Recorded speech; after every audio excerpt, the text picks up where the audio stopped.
اس نے اپنے آگے میری پھولوں کی پتیوں کو ہٹایا اور نیچے سے ایک ہاتھ کے برابر مٹی کی بنی گڑیا نکالی۔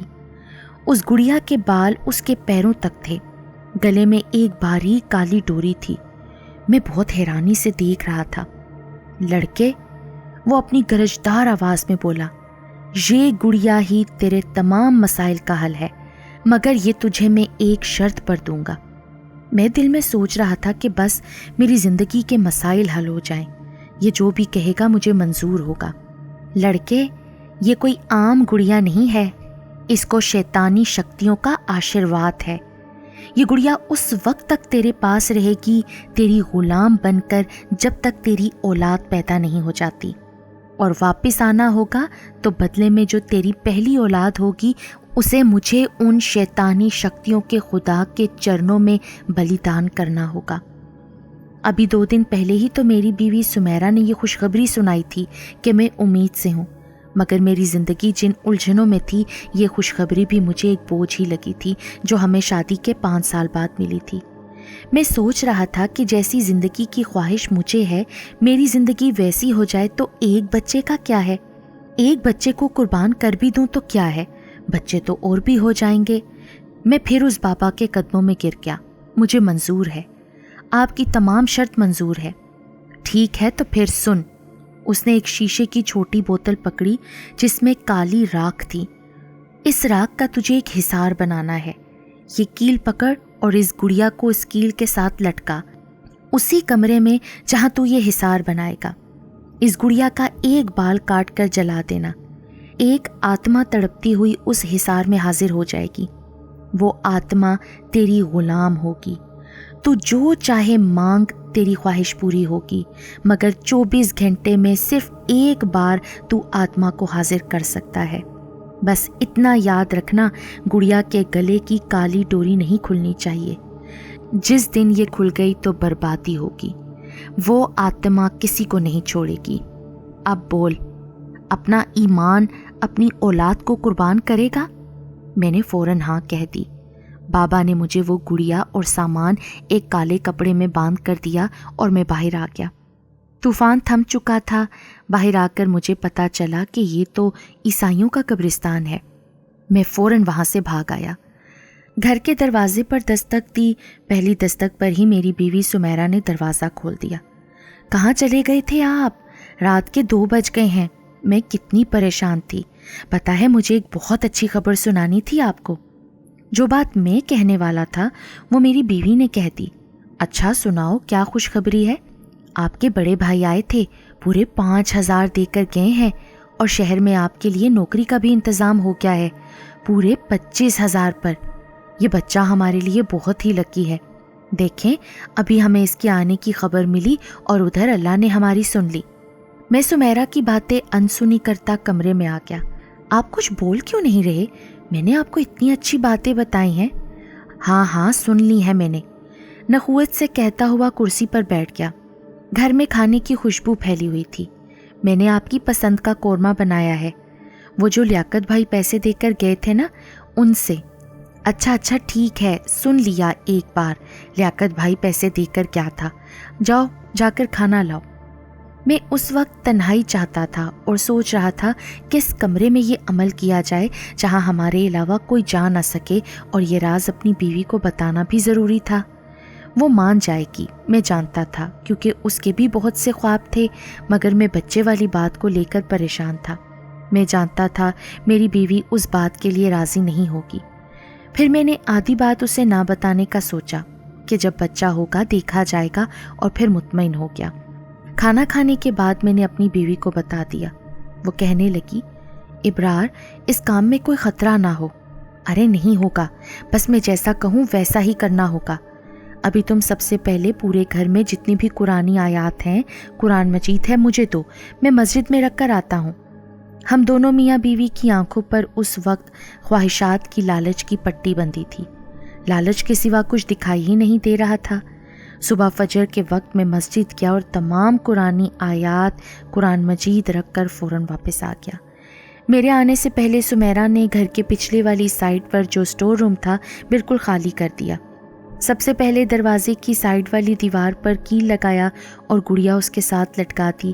پھر اس کانچ کی بوتل میں سے راکھ کا ایک حصار بنایا، گڑیا کا ایک بال کاٹ کر جیسے ہی اسے جلایا دائرے میں دھواں بننے لگا۔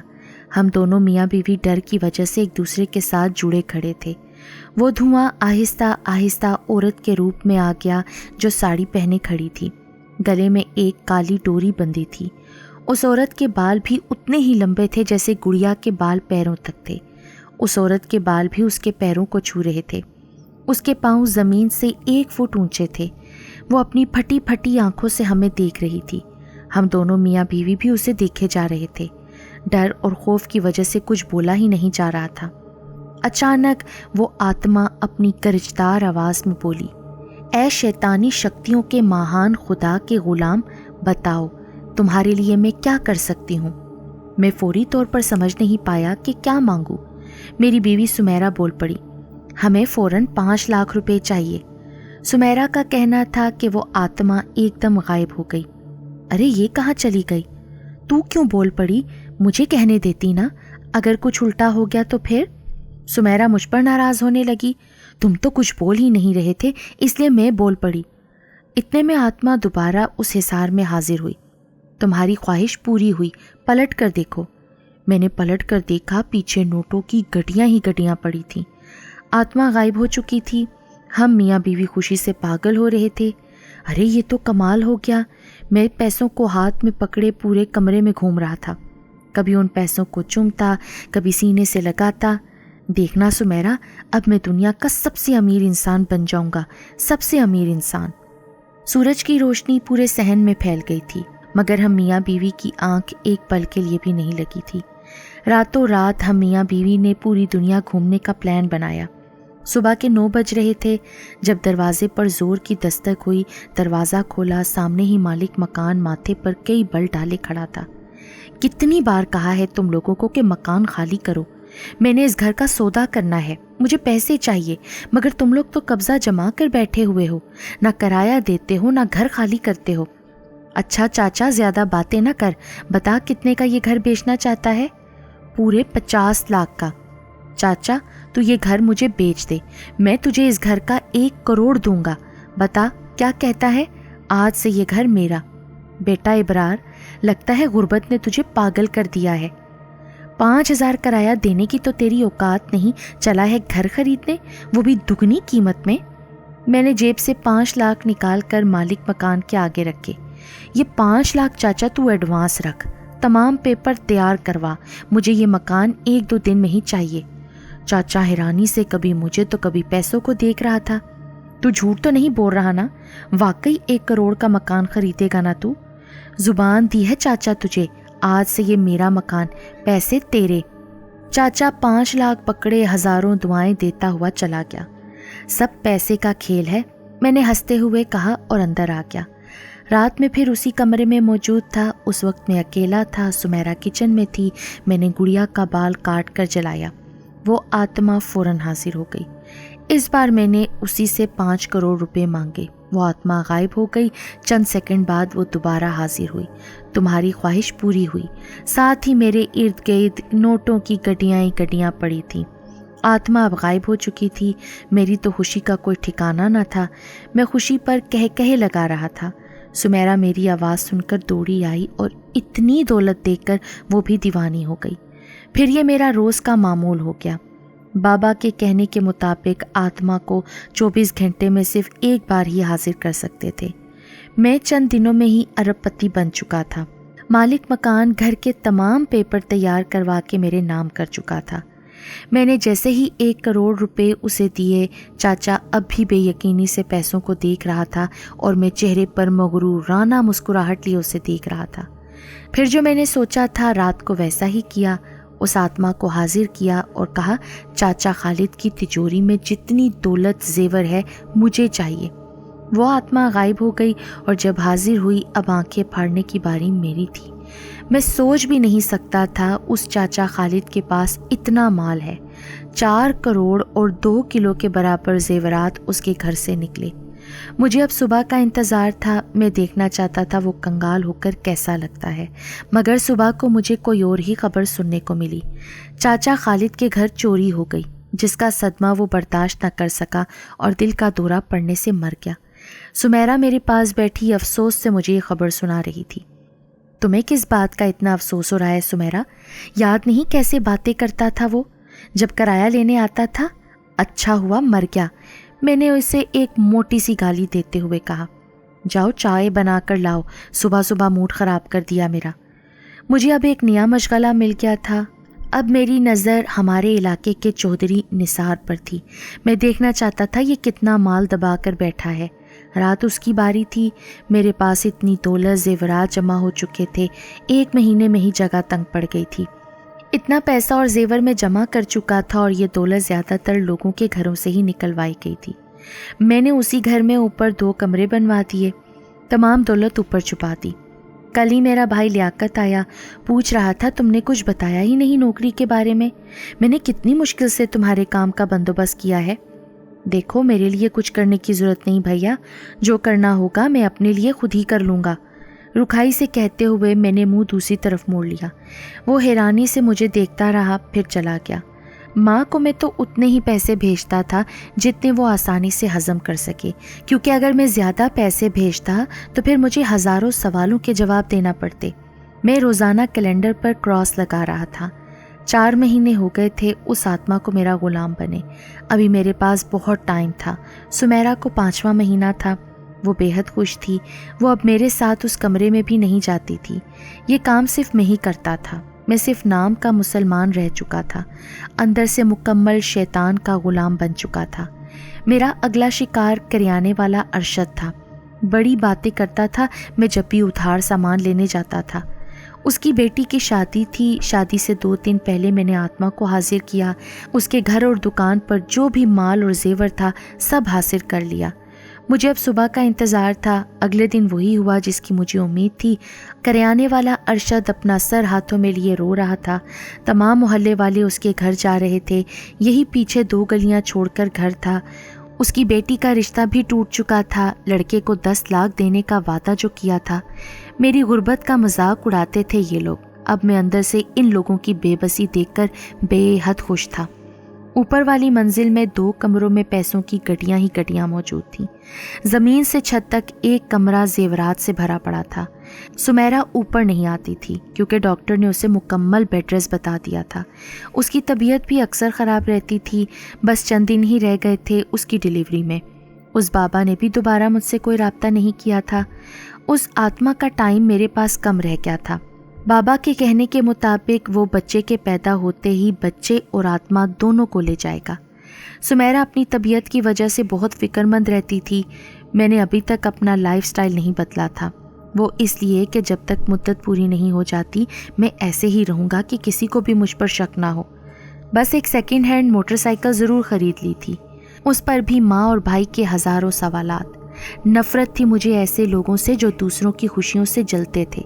میں روزانہ بائک پر نکل جاتا اور لوگوں کے بنگلے دیکھتا جاتا۔ مجھے ابھی تک اپنے لیے کوئی ایسا گھر پسند نہیں آیا تھا جیسا میں چاہتا تھا۔ پھر میں نے سوچا کہ میں خود اپنے لیے ایک ایسا گھر تیار کراؤں گا کہ لوگ تاج محل بھول جائیں گے۔ ایسا ہوگا میرا محل۔ میں خود کو راجہ تصور کرتے ہوئے گھر آ گیا۔ کھانا کھا کر لیٹا تو نیند آ گئی۔ رات 12 بجنے والے تھے، آتما کو ایک دن میں ضرور حاضر کرنا ہوتا تھا۔ ابرار بے خبر سو رہے تھے، میرے جھنجھوڑنے پر بھی وہ نہیں اٹھے تو مجھے مجبوراً اس کمرے میں آنا پڑا۔ بال کو جیسے کاٹ کر جلایا، آتما تڑپتی ہوئی حاضر ہو گئی۔ میں سوچ میں پڑ گئی کہ کیا مانگوں۔ گھر کی اوپر والی دونوں منزلیں تو پیسوں سے بھری پڑی تھیں۔ وہ مجھے اپنی پھٹی پھٹی آنکھوں سے دیکھ رہی تھی۔ میری ڈیلیوری اسی ہفتے تھی۔ اس کے اس طرح دیکھنے پر میں گھبرا کر فوراً چادر سے اپنے وجود کو چھپا گئی اور ساتھ ہی اسے پیسوں کا ہی کہہ دیا، مگر وہ غائب نہیں ہوئی۔ ارے کیا کرے گی اتنی دولت کا جب تیری اصل دولت ہی تیرے پاس نہ رہے گی؟ آج اس نے پہلی بار کوئی بات کی تھی، میں اس کا مطلب نہیں سمجھی۔ اس نے دوبارہ میرے وجود کی طرف اشارہ کر کے کہا، جب یہ نہیں رہے گا تو کیا کرے گی اتنی دولت کا؟ میں بے حد خوفزدہ ہو گئی۔ ایک ایک لمحہ میں نے گن کر گزارا تھا۔ تو غلام ہے ہماری، تجھے کیا حق پہنچتا ہے ایسی بات کہنے کا؟ میں غصے سے چلائی۔ کیا تیرے شوہر نے تجھے نہیں بتایا کہ کیا سودا کیا ہے اس نے اس دولت کے بدلے؟ یہ کہہ کر وہ غائب ہو گئی۔ میرے ارد گرد بے شمار نوٹوں کی گڈیاں پڑی تھیں۔ میں نے ان پیسوں کو نظر اٹھا کر بھی نہ دیکھا۔ میں فوراً کمرے میں آ گئی۔ ابرار ابھی سو رہے تھے، اسے جھنجھوڑ کر اٹھایا۔ کیا مصیبت آئی ہے تم پر؟ وہ غصے سے بولا۔ کیا سودا کیا تھا تو نے اس دولت کے بدلے؟ مجھے ابھی تک سچ نہیں بتایا تو نے۔ کیا مطلب ہے تیرا؟ تو میرا مطلب صاف سمجھ رہا ہے، جلدی بول۔ میں نے پاس پر ہی ٹوکری میں سے چھری اٹھا لی۔ اے پاگل عورت، کیا کر رہی ہے تو؟ آرام سے بیٹھ کر میری بات سن، اسی میں ہم دونوں کی بھلائی ہے۔ پھینک اس چھری کو، پھر بتاتا ہوں۔ دیکھ، یہ عیش کی زندگی جو ہم گزار رہے ہیں یہ ایسی ہی نہیں ملی، اس کے لیے مجھے قربانی دینی پڑی ہے۔ پر کیسی قربانی؟ دیکھ، آرام سے بات سن سمیرا، پتہ نہیں کس نے تیرے دماغ میں یہ خناس بھرا ہے۔ میں جانتا تھا جب تک اسے بتا نہ دوں یہ ٹلے گی نہیں۔ دیکھ سمیرا، اگر ایک بچے کے بدلے ہمیں دنیا جہاں کا ہر سکھ مل رہا ہے اور جس کی وجہ سے ملا ہے کہ ہم اسے ایک بچہ نہیں دے سکتے۔ میرے کہنے کی دیر تھی، سمیرا نے مجھ پر ارد گرد سے چیزیں اٹھا کر برسانا شروع کر دی۔ گھٹیا آدمی، اپنی اولاد کا سودا کر لیا، نیچ انسان۔ میں تیرے یہ ارادے کبھی پورے نہیں ہونے دوں گی۔ مجھے نیچ کہہ رہی ہے تو؟ میں نے 2-3 تھپڑ سمیرا کے چہرے پر برسائے۔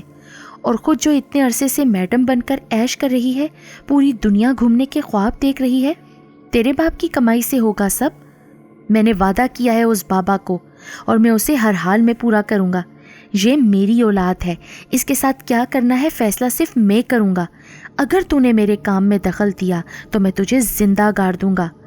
اور پھر میں زمین پر بیٹھی آنسو بہاتی ہوئی سوچ رہی تھی کہ اگر وہ آتما نہ بتاتی تو کیا ہوتا۔ مجھے اس وقت وہی اپنی ہمدرد لگی۔ اب مجھے کل کا انتظار تھا۔ تمام رات زمین پر بیٹھی آنسو بہاتی رہی۔ مجھے اپنے بچے کی حفاظت کرنی تھی۔ ابرار رات کا نکلا، ابھی تک گھر نہیں آیا تھا۔ میں جانتی تھی وہ اس وقت کہاں منہ کالا کر رہا ہوگا۔ صبح ہو چکی تھی۔ میں فوراً اس کمرے میں آ گئی، بال کو جلایا۔ آتما حاضر ہو چکی تھی۔ میں نے اپنے دونوں ہاتھ اس کے سامنے باندھ دیے اور مدد مانگنے لگی۔ وہ مجھے گھورتی رہی، پھر اپنی گرجدار آواز میں بولی، ٹھیک ہے، میں تیری مدد کروں گی، مگر پہلے تجھے میری مدد کرنا ہوگی۔ تمہاری مدد؟ وہ کیسے؟ اگر تو اس گڑیا کے گلے کی ڈوری کاٹ دے گی تو میں روز روز جلنے کی تکلیف سے بچ جاؤں گی اور تیرے بچے کی حفاظت میں کروں گی۔ میں کچھ دیر اسے دیکھتی رہی۔ میرے پاس زیادہ وقت نہیں تھا، میں زیادہ دیر یہاں نہیں ٹھہر سکتی تھی۔ میں اٹھی اور اس گڑیا کو کیل سے نیچے اتار لیا۔ وہ آتما چہرے پر مسکراہٹ لیے مجھے دیکھ رہی تھی۔ میرے پاس اپنے بچے کو بچانے کا کوئی اور ذریعہ نہیں تھا۔ میں جانتی تھی کہ ابرار جس قدر گھٹیا انسان ہے وہ میرے بچے کو نہیں چھوڑے گا، اور میں نے پھر کالی ڈوری توڑ دی۔ ڈوری کے ٹوٹتے ہی پورے کمرے میں بھونچال آ گیا، ہر چیز گھومنے لگی۔ میں گھبرا کر کمرے سے باہر نکلنے لگی، اپنا توازن برقرار نہ رکھ پائی اور گر گئی۔ ابرار پوری ایک رات اور پورا دن باہر گزار کر اس وقت رات کے 12 بجے گھر کی طرف جا رہا تھا۔ اسے سمیرا سے نفرت ہو رہی تھی جو اس کا بنا بنایا کام خراب کرنے پر تلی تھی۔ وہ اس وقت سنسان راستے پر اپنی ہی سوچوں میں کھولتا ہوا جا رہا تھا کہ چلتے چلتے اسے لگا اس کے پیچھے کوئی آ رہا ہے۔ ایسا لگ رہا تھا 2-3 لوگوں کے قدموں کی آہٹ ایک ساتھ اسے سنائی دے رہی ہو۔ اس نے فوراً پلٹ کر دیکھا مگر دور تک کوئی نہ تھا۔ درختوں کے سائے پھیلے ہوئے تھے۔ اچانک اسے لگا کہ زمین پر کسی کا سایہ بن رہا ہے۔ وہ سایہ اسے اپنے سے چند فٹ کی دوری پر نظر آیا۔ پھر آہستہ آہستہ پھرتا ہوا وہ سایہ اس کے قدموں تک پہنچ گیا۔ وہ گھبرا کر کئی قدم پیچھے ہٹ گیا۔ آہستہ آہستہ وہ سایہ زمین سے اٹھا اور ابرار کے سامنے کھڑا ہو گیا۔ اس کی اونچائی اتنی تھی کہ وہ پوری گردن اٹھا کر اسے دیکھ رہا تھا۔ خوف سے اس کی حالت خراب ہو رہی تھی، قدم ساتھ نہیں دے رہے تھے، پاؤں ایسے تھے جیسے انہیں کسی زنجیر نے جکڑ لیا ہو۔ بہت شوق تھا نا تجھے اڑنے کا؟ ایک نسوانی گونجدار آواز آئی۔ کون ہے یہاں؟ اس نے چلا کر پوچھا۔ اچانک اس کے پاؤں زمین سے اٹھے اور وہ ہوا میں اڑتا گیا۔ وہ اپنے پاؤں کو بری طرح ہلا رہا تھا، چیخ رہا تھا، مگر ایسا لگ رہا تھا کہ اس کی پکار سننے والا یہاں کوئی نہیں ہے۔ کچھ دیر ہوا میں اڑنے کے بعد زمین پر اسے پٹخ دیا گیا۔ سر پر شدید چوٹ لگنے کے باوجود وہ زمین سے فوراً اٹھ گیا۔ وہ اس وقت جہاں تھا یہ جگہ وہ اچھی طرح پہچانتا تھا۔ یہ وہی قبرستان تھا جہاں پہلی بار وہ بابا اس سے ملا تھا۔ بربادی بربادی، اسے چلانے کی آواز آئی۔ اس نے پلٹ کر دیکھا، بابا اس کے سامنے تھا۔ اس وقت وہ بھی کسی بلا سے کم نہیں لگ رہا تھا۔ پسینے میں شرابور، جلے ہاتھوں کے ساتھ، آنکھوں میں سرخی لیے، دانتوں کو پیستے ہوئے وہ اس کی طرف بڑھ رہا تھا۔ میں نے تجھ پر احسان کیا اور بدلے میں تو نے نامراد مورخ، دیکھ تو نے کیا کیا۔ جس جگہ وہ پڑھائی کرتا تھا وہاں سے آگ کے شعلے نکل رہے تھے۔ اسے کچھ سمجھ نہیں آ رہا تھا کہ یہ کیا ہو رہا ہے۔ تو نے میری برسوں کی تپسیا برباد کر دی، میں تجھے مار ڈالوں گا۔ وہ دان چبا چبا کر بولتا ہوا اس کی طرف بڑھا۔ اچانک ایک کالی رسی آئی اور اس بابا کے گلے میں لپٹ گئی اور زمین پر گھسیٹتے ہوئے اس کی آنکھوں کے سامنے اسے لے گئی۔ اس نے خوف سے اونچی اونچی آواز میں چلانا شروع کر دیا۔ اس کے سوچنے سمجھنے کی صلاحیت ختم ہو گئی تھی۔ وہ وہاں سے بھاگ نکلا، بھاگتے چلاتے گھر پہنچ گیا۔ دروازہ کھلا ہی تھا، وہ اندر آ کر فوراً دروازہ بند کرنے لگا۔ پھر اسے خیال آیا کیوں نہ اس آتما سے مدد مانگے۔ یہی سوچ کر وہ اس کمرے میں آیا۔ یہ دیکھ کر اس کا دل حلق میں آ گیا۔ اس حصار میں بابا کی لاش لٹک رہی تھی۔ اس نے پلٹ کر دیکھا، وہ گڑیا زمین پر ٹوٹی پڑی تھی۔ اس کے گلے کی کالی ڈوری کٹ چکی تھی۔ اب وہ سارا ماجرا سمجھ چکا تھا۔ اس نے دل ہی دل میں سمیرا کو کئی گالیاں دیں۔ یہ یقیناً اسی کا کام تھا۔ اس پر جو آفت آئی تھی اس کی وجہ سمیرا ہی تھی۔ غلام آتما اب آزاد ہو چکی تھی۔ پھر اس نے سوچا کیوں نہ گڑیا کو جلا دوں، کیا پتا وہ آتما بھی ختم ہو جائے۔ اس نے زمین سے اس ٹوٹی گڑیا کو اٹھایا اور کچن میں آ گیا۔ ابھی اس نے ماچس پکڑی ہی تھی کہ اسے زور کا دھکا لگا اور وہ زمین پر گر گیا۔ مجھے جلائے گا تو؟ وہ آتما اس کے سامنے تھی۔ تو کیا سمجھتا ہے اسے جلانے سے میں ختم ہو جاؤں گی؟ بھول ہے تیری، بہت تڑپایا ہے تو نے مجھے، میرے وجود کو جلا جلا کر اپنی تو لالچ کو بھرتا رہا ہے۔ تو دیکھنا چاہتا ہے جلن کی تکلیف کیسی ہوتی ہے؟ نہیں نہیں، مجھے معاف کر دو اے غلام آتما، مجھے معاف کر دو۔ مجھے تو اس بابا نے کہا تھا، میں نے ویسا ہی کیا، میرا کوئی قصور نہیں۔ جانتا ہے تو نے کتنے لوگوں کو مارا ہے، کتنوں کے گھر برباد کیے ہیں۔ آج تیری باری ہے، نہیں مجھے چھوڑ دو تم۔ آتما کی آنکھوں سے شعلے نکلے اور اس کے ارد گرد آگ لگ گئی۔ وہ وہاں سے فوراً سیڑھیوں کی طرف بھاگا اور اوپر کی منزل پر آ گیا، مگر ہر کمرے میں دولت کا ڈھیر تھا۔ اسے چھپنے کے لیے کہیں جگہ نہیں مل پا رہی تھی۔ وہ آتما ابھی تک اس کے پیچھے کھڑی کہکہے لگا رہی تھی۔ اس کی آنکھوں سے نکلتے شعلوں نے ان کمروں میں بھی آگ لگا دی جہاں اس نے دولت کا ڈھیر لگا رکھا تھا۔ اس کے سامنے تمام دولت جل کر راکھ ہو رہی تھی، زیورات جل کر پگھل رہے تھے، پورے گھر میں آگ لگ چکی تھی، اور پھر اس آگ نے اس کو بھی اپنی لپیٹ میں لے لیا، اور وہ درد سے چیختا چلاتا رہا اور بالآخر اس کی چیخیں ختم ہو گئیں۔ یہ عورت کون تھی جو ایک بے حد خوبصورت بچے کو جنم دے کر دم توڑ گئی؟ ڈاکٹر نے چوکیدار سے پوچھا، جو بتانے لگا کہ کالی ساڑی پہنے ایک لمبے بالوں والی عورت اس پریگننٹ عورت کو یہاں چھوڑ کر فوراً پلٹ گئی تھی۔ چند دن انتظار کے بعد اسے لاوارث سمجھ کر دفنا دیا گیا۔ جس ڈاکٹر نے آپریشن کیا تھا اس کی اپنی اولاد نہ تھی۔ اس نے وہاں کے تمام سٹاف سے کہہ دیا کہ جب تک اس کے وارثوں کا پتہ نہیں چلتا یہ بچہ میرے پاس ہی رہے گا۔ تمام سٹاف نے تالی بجا کر ڈاکٹر کی اس نیک نیتی کی تائید کی۔ اسے کچھ بھی ٹھیک سے دکھائی نہیں دے رہا تھا، سمجھ نہیں آ رہا تھا کہ وہ کہاں ہے۔ اس نے اپنا ہاتھ ہلکا سا ہلانے کی کوشش کی، مگر درد اس قدر کے بیان سے باہر۔ پورا بدن یوں تھا جیسے کسی نے کھال کھینچ دی ہو۔ ایک آدمی اس کے پاس آیا۔ اس نے سفید گاؤن پہن رکھا تھا، چہرے پر ماسک تھا۔ وہ سمجھ گیا یہ ڈاکٹر ہے اور وہ ہسپتال میں ہے۔ ایک اور ڈاکٹر اس کے پاس آیا۔ دونوں اس کے بچ جانے پر ایک دوسرے سے کہہ رہے تھے، اللہ کی قدرت دیکھو، اس قدر جل جانے پر بھی یہ آدمی بچ گیا اور اب خطرے سے بھی باہر ہے۔